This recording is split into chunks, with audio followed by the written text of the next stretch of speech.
Yes, my name is Ari Asmi, and even though I'm now director of RDA Association, this work has nothing to do with RDA. This was done in the ENVRI cluster. And the point here is that we in the ENVRI cluster, we are talking about different kind of policies. We are talking now about policies of organizations, in this case, policies of international organizations such as research infrastructures. So in principle, if you look at the fair principles, they are very kind of commonly accepted and very nice thing hugging the whole world. And then you have the EOSC rules of participation, which work as a kind of way of saying that can you get into the nice areas or to live with the cows or not. In principle, if you talk to the research infrastructure directors on the strategic levels, these things are okay. They are fine, we are fine with this. And then you think that that's enough. Unfortunately, research infrastructures have also some other people working there. You have here the technical stuff, and then you have the administrative stuff. And in the case of them, they would really need to know what kind of, technologies they have to develop. And for the administrative part, that how do they know that what do these things actually mean for them? And so that's a bit of a problem, because the boss says that we are going to do that, but nobody seems to know how. Then if we talk about the European distributed, especially distributed research infrastructures, this is a completely made up example, but you know that they deal with a lot of different European countries, with a lot of different policies, which we have already heard about, and different kind of ways of making decisions. Each infrastructure is its own unique snowflake. They are built by researchers who don't necessarily have a best possible idea of how to organize things. And so you end up with an administratively slightly complex system. And each one of them are uniquely complex. So even though right now you can start to think about that, okay, maybe this technology part we can something do about it, and there's a lot of activities there. For the administrative part for the research infrastructures, there's very little things, to my knowledge, at least in the environmental sector, what has been done there. And it's a big question what they should be doing. So when we talk about infrastructure policies, or this kind of organizational policies, from the point of view of infrastructures, they're very important because they give the blueprints for building things and building technologies and hiring people, and also how to sustain them. That where does the money come in the future to actually do all this stuff? They are also to show the proper obedience to the funders or the commission that, okay, we have a policy, and then the commission can be happy that, okay, you clearly have you are following the EOSC rules of participation or EOSC association, whoever. It's a way of showing obedience. And then, of course, it can be used to show to the users that actually, listen, this thing is not one-shot thing. This is actually a thing which will continue. If you build something on top of these services, what we provide, they will be certified and continuing.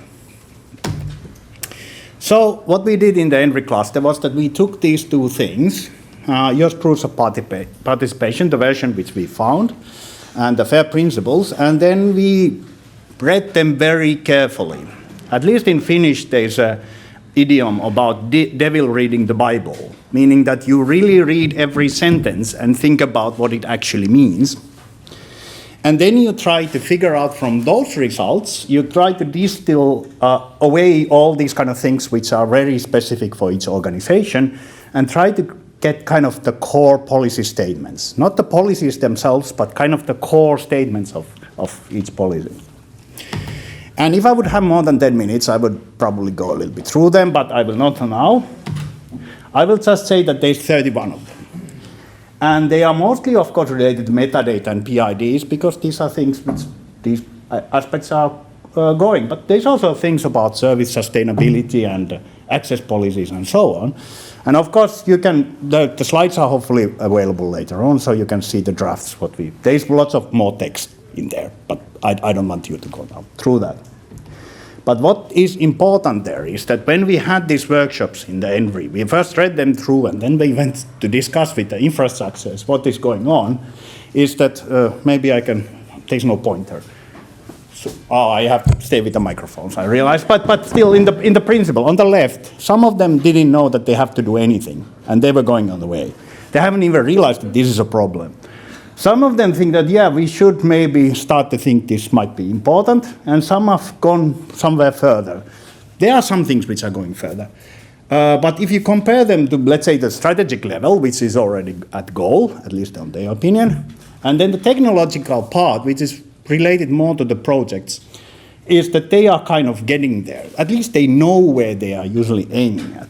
But for this administrative part, at this moment at least, there is no knowledge what is actually the goal. So of course it's a bit difficult to develop these things. So what I call here is, it's related to another term called technological debt, very typical for technology organizations, but I do think that there is a large but unknown amount of organizational debt in these organizations, which has actually came from these requests, which have been in strategic level approved, but nobody has actually figured out how much extra work the organizations have to do to actually comply with all these things. And so there are some conclusions, but I think that the main point here is that we try to map some of these organizational decisions which we need to do. But many organizations, at least in the clusters what we talk about, don't know what is going to, what they actually have to do. And this is not helped by the diverse organizational structures of European RIs, because you can't really make one thing which fits to everything. And so there is a lot of unknown depth in the organizations related to EOSC. And when you are drafting some new policies on the EOSC level, it might be good also to think about what it actually means in the organizational level, that what you have to do to fulfill them. And just to finish here, I know Tolstoy is not popular anymore, but I do like that sentence always, that happy families are all alike, every unhappy family is unhappy in its own way. But in this case, we don't even know what a happy means in the EOS policy sense. That we know that everybody's unhappy, but and everybody's uniquely unhappy, but there's no way of knowing what would be the happy result and what would give the sticker with the smiley face. So thanks. That's what it is.